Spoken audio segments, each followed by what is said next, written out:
Good morning friends, कैसे हैं आप सब। और उम्मीद करता हूं भाई लोगों के बिल्कुल अच्छे होंगे, बिल्कुल बिंदास होंगे, जहां पर भी होंगे बिल्कुल स्वस्थ होंगे। इंडियन प्रीमियर लीग की शुरुआत होने में अब ज्यादा वक्त है नहीं, है ना। मतलब कि एक हफ्ते के बाद में, इनफैक्ट अब 6 दिनों के बाद में इंडियन प्रीमियर लीग की शुरुआत हो जाएगी।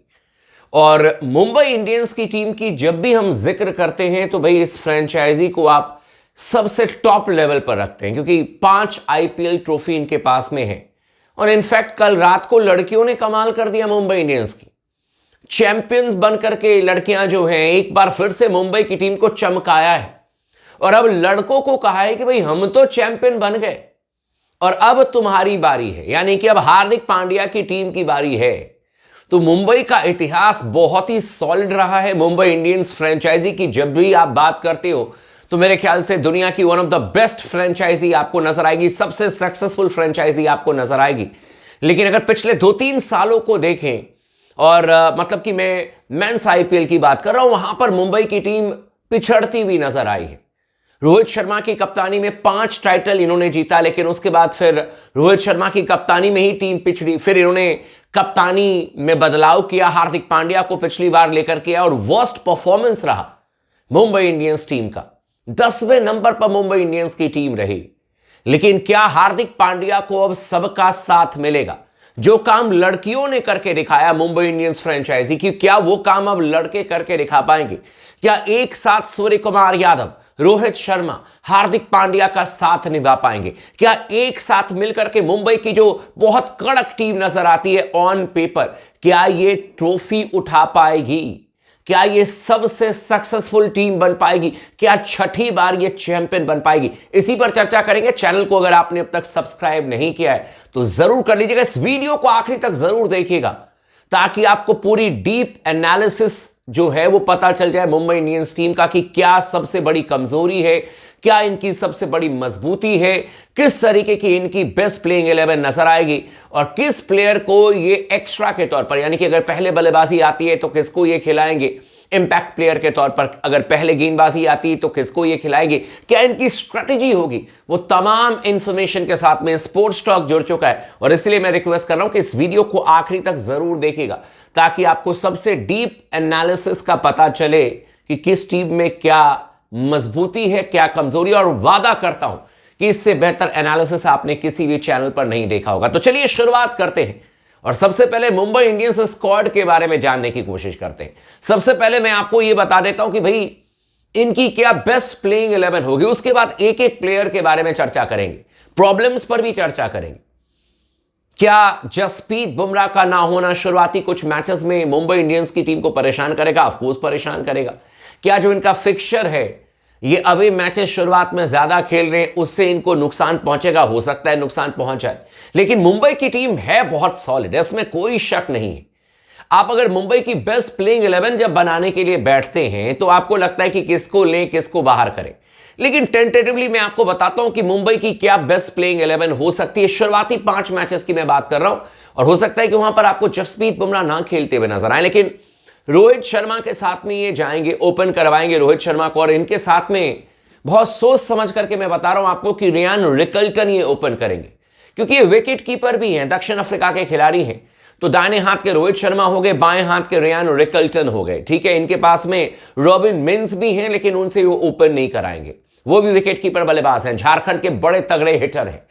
तो भाई ओपन आपके रोहित शर्मा और रियान रिकल्टन करते हुए नजर आएंगे मुंबई इंडियंस के लिए। 3 नंबर पर मुझे लगता है कि सूर्य कुमार यादव को आना चाहिए खेलने के लिए, और जिस फॉर्म में सूर्य कुमार यादव मुंबई के लिए खेलते हैं 3 नंबर पर, ये डिजर्व करते हैं। 4 नंबर पर मुझे लगता है कि विल जैक को ये लेकर के आएंगे, दूसरे फॉरेन प्लेयर विल जैक, और इनको इसलिए खिलाएंगे क्योंकि ये ऑफ स्पिन गेंदबाजी भी कर लेते हैं और अच्छी खासी हिटिंग भी करते हैं। आप लोगों को याद होगा कि किस तरीके से शतक लगाया था विल जैक ने अगेंस्ट गुजरात टाइटंस के खिलाफ में अहमदाबाद में।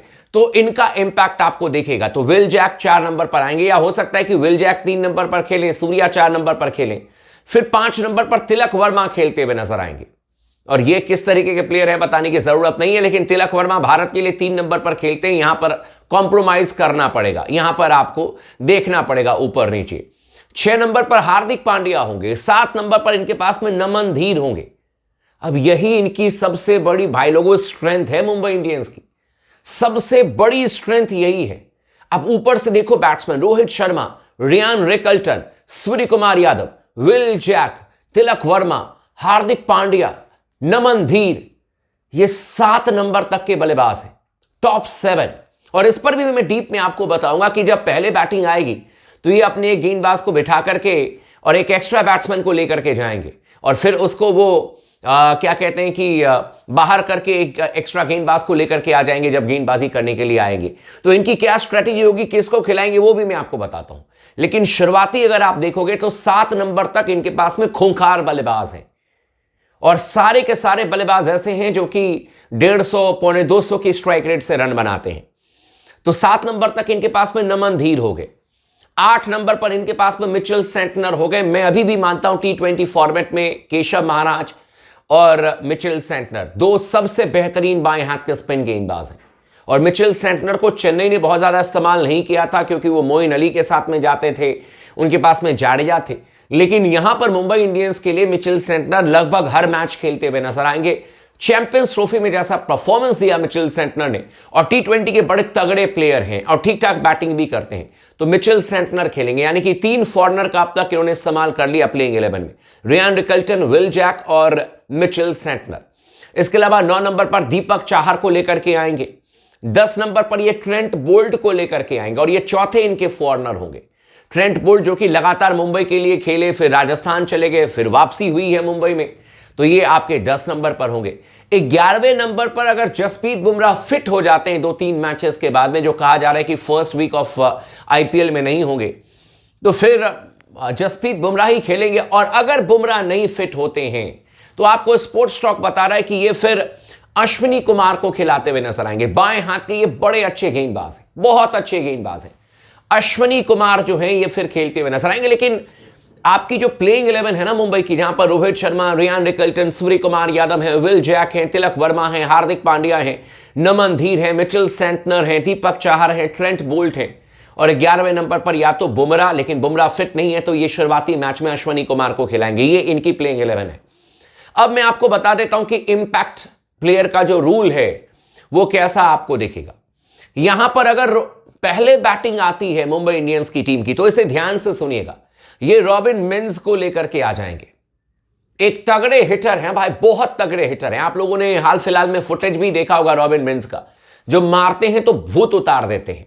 पिछले सीजन नहीं खेल पाए थे इंजरी होने की वजह से, इस सीजन में इनको खिलाया जा सकता है और ये इनको फ्लोटर की तरह इस्तेमाल किया जा सकता है। बाएं हाथ के लंबे लंबे छक्के मारने वाले बल्लेबाज हैं और ये किसी भी अपने बैट्समैन को या फिर किसी भी अपने गेंदबाज को बाहर करके, और पहले मतलब कि अपनी पहली जो प्लेइंग 11 आती है, अगर पहले बैटिंग आती है तो उसमें प्लेइंग 11 में ये किसी एक गेंदबाज को बाहर बिठा देंगे, अश्विनी कुमार को टीम में नहीं लेंगे, वहां पर रॉबिन मिन्स को ले आएंगे। पहले बैटिंग अगर होती है तो इनके पास में 8-9 नंबर तक तगड़ी बल्लेबाजी हो जाएगी, और जब गेंदबाजी करने के लिए आएंगे तो फिर रॉबिन मिन्स को बाहर बिठा करके उनकी जगह पर अश्विनी कुमार को लेकर के आ जाएंगे।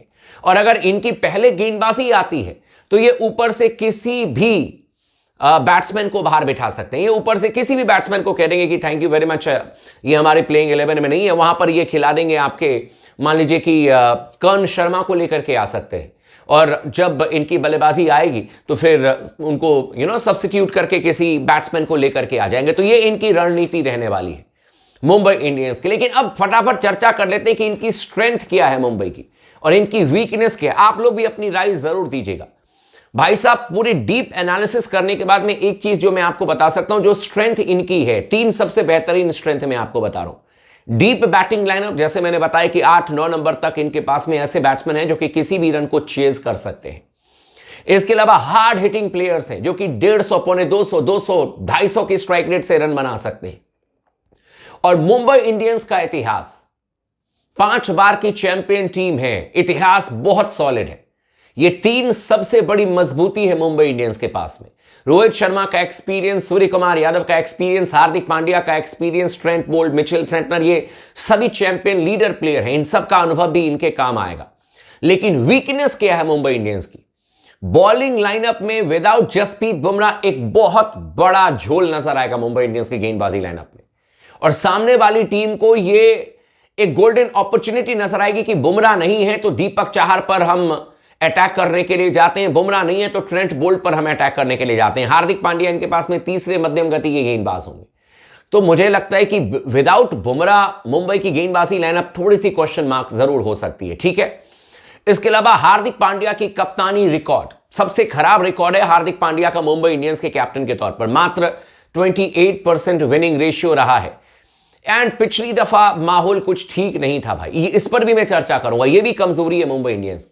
एक तो फैंस का जो एक्सपेक्टेशन है वो बहुत हाई, बहुत ज्यादा रहता है कि मुंबई की टीम अगर खेल रही है तो जीतना है मैच। दूसरी बात है कि हार्दिक पांड्या की कप्तानी को क्या मुंबई इंडियंस के फैंस जो हैं वो स्वीकार करेंगे? पिछली दफा तो उन्होंने साफ तौर पर इग्नोर कर दिया था। और कोई माने ना माने, जब आप अपने कप्तान को इस तरीके से इग्नोर करते हो, जब इस तरीके से आप उनको स्टेडियम में उनके खिलाफ में जब हुटिंग करते हो, तो फिर उसका पूरा का पूरा असर आपकी टीम पर पड़ता है, माहौल खराब होता है। क्या वो माहौल बनेगा? क्या रोहित शर्मा, सूर्य कुमार यादव, हार्दिक पांड्या मिलकर के मुंबई की टीम को चैंपियन बनाएंगे? ये देखना दिलचस्प होगा। तो ये तीन सबसे मजबूती, डीप बैटिंग, हार्ड हिटिंग बल्लेबाज और मुंबई का इतिहास, और तीन सबसे बड़ी कमजोरी, bowling lineup without Jasprit Bumrah कमजोर नजर आ रही है। हार्दिक पांड्या की कप्तानी पर सवाल रहेगा। सवाल इस बात को नहीं करके नहीं है कि कितने अच्छे कप्तान हैं, ट्रॉफी जीत चुके हैं, लेकिन क्या मुंबई इंडियंस की टीम उनको कप्तान मान पाएगी? यह देखना होगा भाई। और फैंस का एक्सपेक्टेशन हमेशा आप पर दबाव लेकर के आता है, तो यह भी हार्दिक पांड्या और बाकी टीमों को समझना पड़ेगा। शुरुआत अच्छी करनी पड़ेगी। शुरुआत अगर अच्छी हो गई मुंबई इंडियंस की तो फिर ये राजधानी एक्सप्रेस बन जाएंगे, लेकिन अगर शुरुआत अच्छी नहीं हुई ना तो फिर ये पटरी से बहुत जल्दी नीचे गिरेंगे, ये आप याद रखिएगा। बाकी आपको कैसी लगी एनालिसिस आप हमें कमेंट करके जरूर बता सकते हैं। चैनल को सब्सक्राइब नहीं किया तो जरूर कर लीजिएगा। इस वीडियो को आखिरी तक देखने के लिए बहुत बहुत धन्यवाद, और लगातार अपना प्यार बना करके रखें स्पोर्ट्स टॉक के साथ में।